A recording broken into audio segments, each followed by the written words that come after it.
Welcome back, everybody, to the second edition of Pro vs. Pro. I'm your host, Alex Blickel. We are presented by the Game Plus Network and FTN Network, and I'm joined once again by fellow professional golfer Justin Bates. Justin, how you doing tonight? Good, man. Good, man. Glad to see your Phillies getting the World Series. Yeah, it's very exciting time right now. I've been joking all week. Like, I had a really bad NFL DFS day this weekend, and the Sixers started 0-3. And my family is a big Tottenham Hotspur fan, and they lost. So we've been joking all week, like, you know what? We're just selling our souls right now for this World Series. Get that done, and then our other teams can start winning. Really exciting time. Hopefully they can close this thing out. Definitely good stuff. Yeah. So we are going to talk a little bit about the Butterfield Bermuda Championship, but obviously it's not the most intriguing tournament. And some really fun feedback last week was people want more stories from us. They want to hear about our experiences playing the game, as well as what we have to say about how to bet the tournaments. So we're going to get a little bit more into stories this week than what we'll typically have time for, because this is just not the most fun tournament to talk about. So I'll start us off with the Bermuda Championship and saying this. Josh had a really good breakdown for FTN Daily and also bets on this course, how it's a shorter course, how the wind is going to come into play, and all of these things that basically make it intuitive that driving accuracy and iron play might take a precedent here at this golf course. Interestingly, my course fit model kind of showed the opposite. Basically, it was a huge emphasis on putting, emphasis on around the green play, and then actually distance. And it's a relatively weak model. So like my approach to betting this week is actually just kind of sit this one out and not really go after anything. But I think in DFS, maybe that gives me a contrarian edge, because that course fit model will just make me very naturally contrarian. But it was interesting to see that the course fit model is basically saying, we can't predict much here, but we can predict actually comes from skill sets that really wouldn't be what you would intuitively expect here. So I'm curious to hear how you're approaching this week from a sort of course fit perspective. And then we're going to talk a little bit about wind. So why don't you start us off, Justin? So this to me is an interesting week, because I feel like as former professional golfer and being inside the ropes, I get to see a lot of the people that I know in a field that can play good. I'll give you two for instances: Bryce Garnett and Brian Stewart. They're about my age, late 30s, early 40s. Literally played Tight Lice Tour in early 2000 with Bryce. We got paired together like 7 weeks in a row. He's been out there for a long time. Your prototypical grinder. 90% of the people don't know who he is. He's from Missouri, but he played mini tour golf in Texas, played in the wind a ton, great on Bermuda. Um, you know, One of those guys that if he goes, he could go. Like a top 10 finish wouldn't surprise me, somebody like that. But you also get to find, some guys that I consider really, really talented that have been way overlooked because nobody really knows any better. And that includes, from the books and stuff like that. I mentioned earlier to you about a guy named Alex Smalley. He's kind of been on the scene a little bit. He's definitely, like, you and I know who he is, right? The casual bettor may not, but we do. Great player at Duke. I had personal experience playing with him, and I knew immediately he'd be a great player. So I kind of look more into that side of things when it comes to a week like this, is where you don't have your 30 best players in the world that literally, if they have their best game, nobody's beating them. Mm-hmm. Yeah, 100%. And I like this Smalley call in large part because he's one of the longer hitters in this event, and I think we would probably both agree that driving distance is one of those skill sets that, like, when a player has distance off the tee and the rest of his game hasn't really come to fruition yet, that's the kind of guy we want to buy low on. That's the kind of guy who we know eventually will have a chance to really turn that into a really successful career, because it's like the one skill set that you can't teach. You can develop it. Like, we have certainly seen guys. Matt Fitzpatrick comes immediately to mind. Guys who were short at one time and now they're on the longer side. But like Brandon Matthews, for example, Matt Fitzpatrick can work day and night for as long as he wants on his distance. He will never be as long as Brandon Matthews is off the tee. That kind of talent is just, it just can't be taught. It's like height in basketball, or the ability to jump with a 40-inch vertical, that kind of thing. So I really like that call, buying low on him. We talked before the show. I believe you got 39-1 on him. The best available now is 31-1, and the worst available is 22-1. So we like to really drive home the point here on the show that odds shopping is like the low hanging fruit of PGA betting. And so just because we say a name doesn't mean you should just go and bet at whatever number. If you're saying 39, some guys are going to go to a sports book and see 22, like almost half of what you got. Yeah. You just don't get that kind of swing in other sports. You do have two other bets this week. Why don't we dive into those real quick? Yeah, I played Sung Young Kim. He's outside of last week. I think he finished like mid 60s last week, but before that, 3 straight top 10s on the PGA Tour. Like, I think he's one of those guys that like I think he kind of got overlooked by Tom Kim and some of these other guys coming in playing so well. He kind of went to the wayside, and nobody really has realized how good he has played Yep. Recently. So that's more of just, I think that if I can buy low on him right now, where he kind of still is being overlooked a little bit by the general population, including bets, people aren't running to the window to play him. So that was the main reason there. I think I don't remember who else I mentioned. Maybe Higo with you is another one that I named, another one, but that's the driving deal. Like, the super talented, he hits it far. Anytime when I mention elite talent or guys that can win, it usually coincides with driving, right? Driving distance, and then total driving's the deal. And then I also want to touch a minute, or just real quick, on a thing you talked about earlier about putting. I think putting on a week like this, where we may see some weather and all that stuff, I think you can throw most of putting out the window. What I want is a guy that's really good inside 5 feet. You are going to have multiple 3, 4, 5 footers for par just because of the conditions, right? No matter how good you hit it, lag putting becomes hard. Hitting, there's so many other things that just really becomes hard. So these guys that are good from 20 feet, but not very good, statistically speaking, from inside 5. I don't want any part of that. That's just the way that I look at that. And that's hard to really quantify without understanding, but that's the way that I look at those stats. Well, I think that kind of does explain exactly why putting can be more predictive here, because as you say, like you're kind of guaranteed to have those testers throughout each day.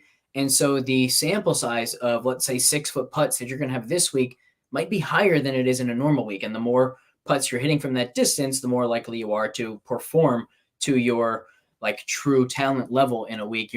You're less likely to see somebody like, let's say, Ben On make a ton of those 6-footers, or the majority of his 6-footers, compared to in other weeks, because he just has more of them. So even if he starts hot, he's going to continue to have them throughout the rest of the weekend, for example.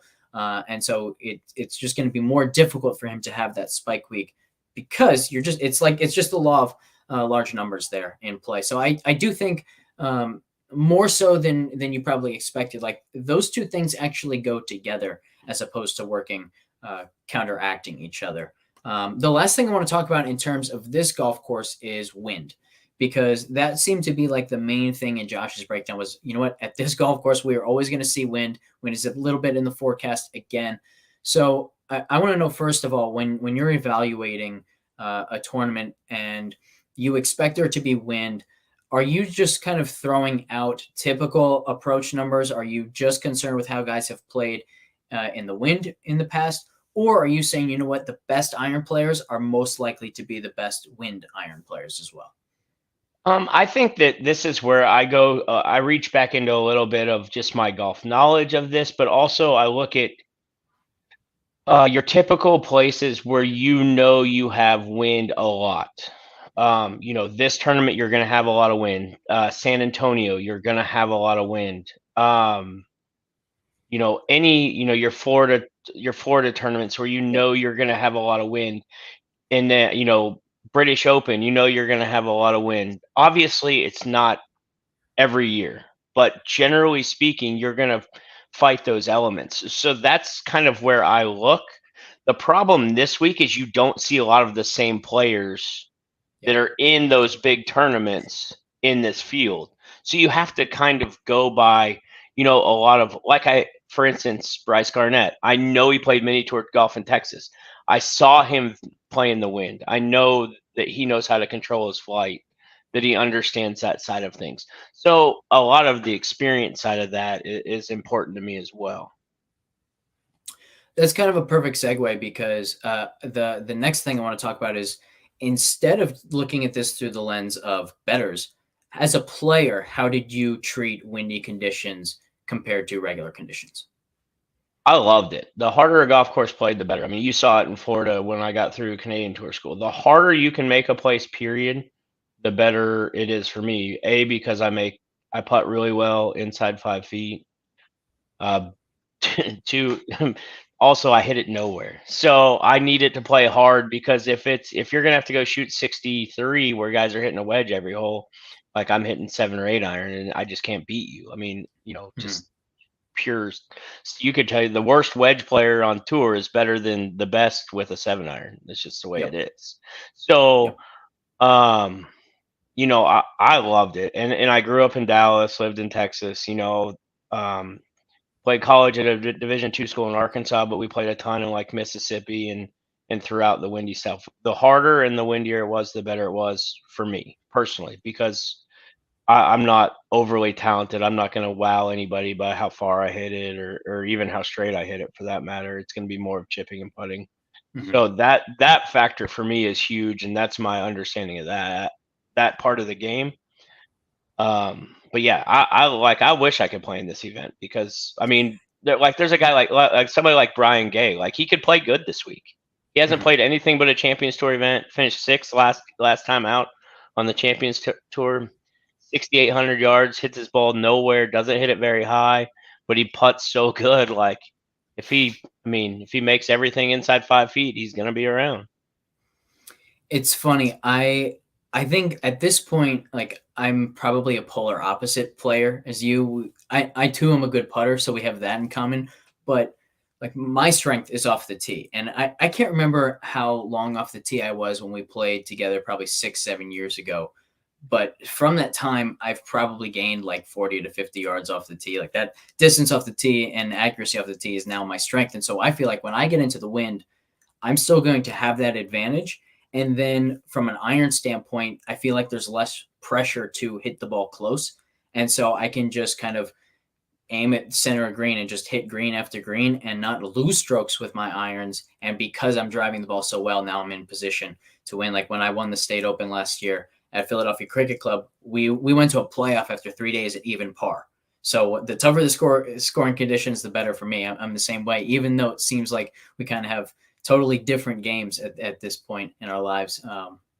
But it's an interesting discussion, because I think, like, for me, my swing, at least with irons, really changes in windy conditions. I go much more abbreviated. I'm trying to flight the ball more. Now, my natural ball flight is a penetrating ball flight, so it plays to the wind.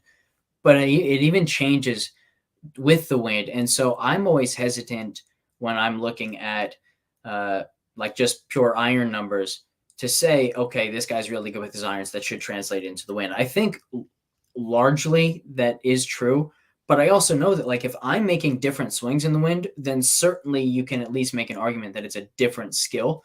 So it's one of those things where it's kind of always interesting to hear, because I feel like every person who bets, every person who really analyzes golf and tries to predict golf, whether it's DFS, betting, whatever, we all have different processes for how to deal with windy conditions. And to go even further on your point, I will say that if it's blowing 30, which we get here in Texas a bunch, I'm often really, really good into the wind, but I'm a terrible downwind player. So like people don't understand. They're like, how does that make sense? And for a long time in my career, I never understood why, but it's always been true. If it was into the wind, I was, I loved it. I was fine with it, didn't mind it. And I think it becomes an expectation deal, right? So Mhm. into the wind, no, I've got to hit it solid, just trying to hit it on the green, like knowing making par into a 30-mile-an-hour wind with a 6 iron is fine. You get a wedge straight downwind and you feel like you're supposed to hit a good shot. You're supposed to hit it Yep. close when actually it's not that simple, especially when you're playing, firm, fast greens. So there's definitely an element to understanding wind and understanding golf and that goes into it. And you almost wish that you could get into the brain of every player out there of how they thought Yeah. about, everything. But once again, that comes into the downwind holes, these guys that are hitting it so far and launching it so high, they're literally, I mean, Hago and Gay, if they played together, he could literally, if it was 30 miles downwind, he could hit it 80 to 100 yards past him. Right. I mean, Right. launch it high spin against a guy that's hitting it low with no spin anyway. I think you nailed it with two things there. The first is it's a different type of shot into the wind versus downwind. Like when you're hitting into the wind, you're probably trying to take spin off of the ball. And when you're hitting it downwind, you're probably trying to add spin so you can actually hold the green, that type of thing. And so completely different skill set, even though we're kind of viewing it as one skill set of playing in the wind. I think too, along that lines, it kind of helps explain why this course fit model is so weak, because we don't have the information that we need to predict who's going to be the best in the wind. As you said, like we would love to get into every player's head and we'd love to know how their strategy changes. We'd love to know how comfortable they are flighting the ball in different directions. Like if it's for me, like when probably 4 or 5 years ago, I really struggled with wind, particularly down in Florida, like with the crosswinds, because I felt like if there was a left to right wind, all I wanted to do was play a cut. And so in the left to right wind, I felt like I couldn't start the ball far enough left. And so I really had trouble there. And I had to learn, at least when the wind was across like that, how to flight a draw in there. Once I did that, okay, now I'm really comfortable in that kind of thing. So I feel like it's one of those instances where we just have to accept the fact that we're not going to be able to predict some things that we would like to be able to. And that's when I think we get back to the sort of like game theory and DFS, at least, of just being okay with what we can't predict and then using that to our advantage, taking advantage of the uncertainty and the volatility instead of trying to chase being able to predict something that we can't predict. And the betting side of things is a little more difficult there, but then we can still lean into things like you've talked about, like certain golfers, or maybe you've watched them play in the wind before and you say, wow, his controlled flighted golf swing looks really, really solid. I'm going to take note of that. And then, next time he's playing in the wind, you back him and he hits and that kind of thing. So lots to discuss in terms of wind. I feel like we could talk about that forever, but Yeah. we've got 6 Russell minutes Knox left. is another one. Just before Yeah. Russell Knox is a good one this week because of the Yeah, understanding. I would agree with that. He's one where I will absolutely avoid him in DFS because he's the opposite of what the course fit model is pointing to this week. But in the betting market, I think you can lean into that there. We've got to get into some stories because we talked probably like a month ago, just out of the blue. I think you messaged me on Twitter, like, have you seen this story? And it was about Q School. And Well, the one of guy's from up in your area, right? Yeah, one of the most incredible cheating scandals I've ever seen. And so for those who don't know, Q School it's qualifying school, and it's basically a series of tournaments, 4 stages to get to the Korn Ferry Tour. Now, like the top 10 sponsors, so get PGA Tour cards immediately, that kind of thing. So the pressure is on. Everyone is playing for their livelihood, really, and for their careers. And so you get some pretty desperate people year after year who do some pretty sketchy things. But I have never heard of anyone doing anything close to what this guy did this year. I think that so this guy got busted, for those who haven't seen the story. And I will say, this is such a good story that if you don't know what we're talking about, Google Monday qualifier information or Monday Q info, Q School cheater. Anything along those lines, you'll see the story. It is incredible. Basically, this guy got busted on a hole he hits the ball into, I think it was like a woods type of hazard. And there's a rules official / spotter on the hole who marks the point in which his ball went into the hazard with a flag. The guy comes up looking for his ball. The caddy walks up and around this group of trees and claims to find the ball.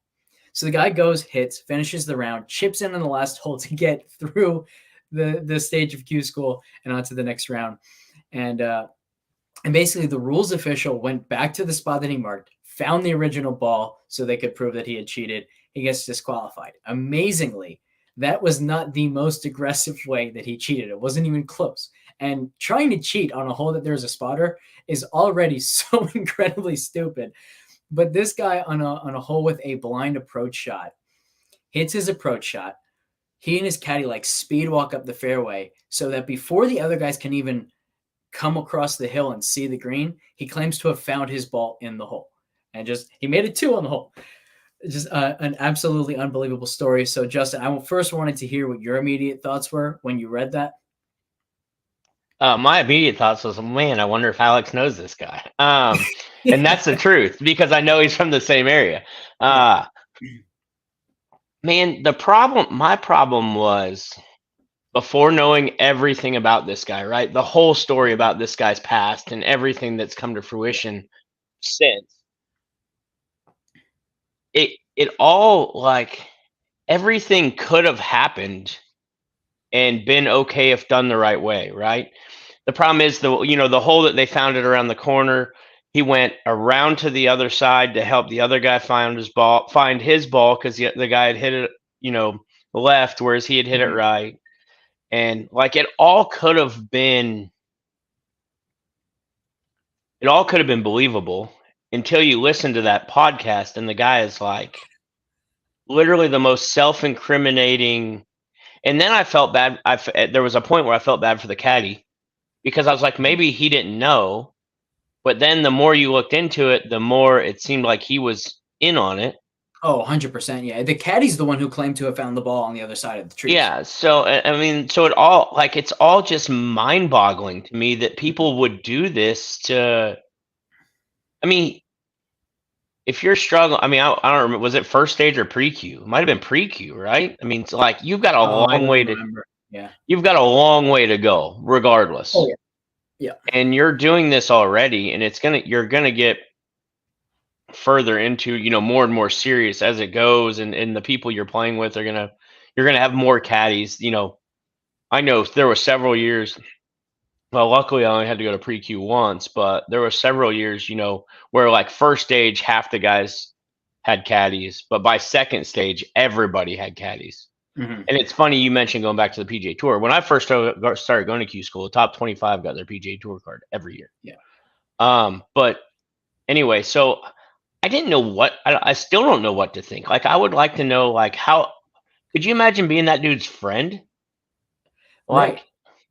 How embarrassed are you? I know of stories of guys who like have had their entire careers ruined and stuff because they were caught cheating in their local like country club member guest tournament. Right? Yeah, like your club championship or something. It's kind of amazing how much the golf world just really frowns on cheating, and of course they should. They kind of have to. The last thing I'll say about this, he also claimed to have like 40 some hole-in-ones in his life. Maybe it was even more. I think it was more. Yeah, it was an obnoxious amount of double eagles and like crazy. Yeah, just absolute insanity. Yeah. I had an interesting experience in a tournament where we had 3 guys in our group, and myself and one of the other guys caught the third in our group cheating. And when we called him out on it, we didn't get the reaction we expected. We thought he would go into denial, this and that. And he goes, I'm sorry, guys, just please give this to me. Like, my dad will kill me if I don't make this cut. Just please let me have this.